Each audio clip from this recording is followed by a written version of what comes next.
ซึ่งว่าแพตเทิร์นก็มีหลายรูปแบบให้เฮาได้ศึกษาให้เฮาได้เรียนรู้เนาะแต่ว่าแพตเทิร์นตัวนี้ก็สามารถใช้ได้ประจำเนาะบอกได้เลยว่าเนาะเครื่องมือในการเทรดนี่มีหลายบ่ว่าจะใส่พวก Indicator Bollinger Band Ball RSI Ball หรือว่า Stochs เนาะแต่อยากให้ทุกคนหาท่าไม้ตายหรือว่าท่าตัวใดที่ว่าตัวเองสามารถสร้างกำไรได้แล้วเฮ็ดกำไรได้จากตลาดตัวนี้แล้วก็ฝึกซ้อมให้มันจนสำเร็จจนชำนาญในท่าตัวนั้นนะสบายดีเนาะมาพบกับ Julie Infinity Channel นะมื้อนี้จะมาแชร์เคล็ดลับที่ว่าบ่ลับแต่เป็นท่าซ้ำๆที่ว่าสามารถใช้แล้วก็สามารถสร้างกำไรได้เนาะที่ว่าJulie ใช้ประจำก็คือการเบิ่งแพตเทิร์นมื้อนี้จะมาแชร์เกี่ยวกับแพตเทิร์นที่เห็นประจำเนาะซึ่งว่าจะเป็นแพตเทิร์น Head and Shoulder บ่ฮู้ว่าไผใช้แพตเทิร์นตัวนี้บ่หรือว่าไผบ่ทันรู้จักเฮาก็มาเรียนรู้นำกันเนาะ ซึ่งว่าแพตเทิร์นตัวนี้มันจะเป็นประกอบด้วย2ลายเป็นแบบนี้เนาะทุกhead and shoulder คันเฮาเบิ่งจังหนึ่งมันจะเป็นบาร์เนาะคันว่า head and shoulder 2ลายหัวอันหนึ่งซึ่งว่าเป็นแพตเทิร์นที่สามารถใส่ได้ประจำเนาะโดยการที่ว่าสร้างจะเก็บกำไรจากจังใดจากจุดนี้คือ1เฮามาเบิ่งว่าจอมตัวนี้เนาะเฮาจะมาแท็กจอมตัวนี้ว่ามีความยาวเท่าใดฟุ๊บเดี๋ยวปึ๊บ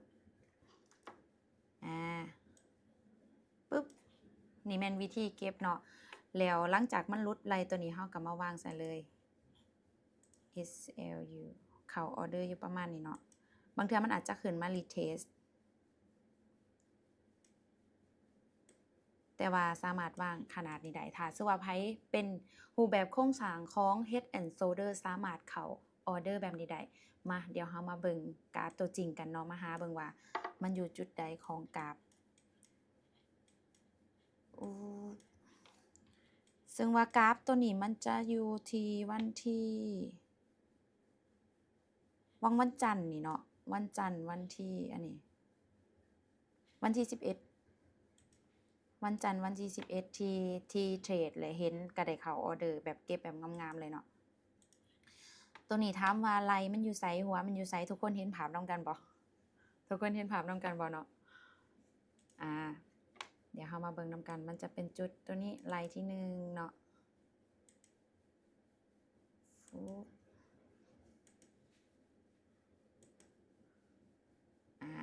โดยปกติฮอดนี้เนาะฮอดนี้เห็นยังบ่คล้ายๆกับตัวที่แต้มบางอย่างบ่แล้วมาเป็นเข่าเส้นตัดมองนี้เนาะตัดก้นมันปุ๊บเดี๋ยวนะนี่ถามว่าเข้าออร์เดอร์แนวใดเข้าออร์เดอร์แบบตามนี้เลยมาแท็กจุดเบิ่งเนาะบอกได้เลยว่าเนาะ SL สั้นแต่ว่า TP เก็บแบบงามๆเลยนี่เฮาก็มาก๊อปจุดเดี๋ยวนะตัวนี้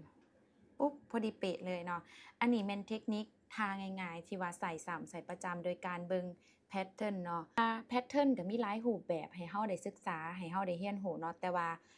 แพตเทิร์นตัวนี้ก็สามารถใส่ได้ประจำเนาะแล้วทุกคนเด้เนาะใส่เทคนิคใดสามารถแชร์กันได้เนาะ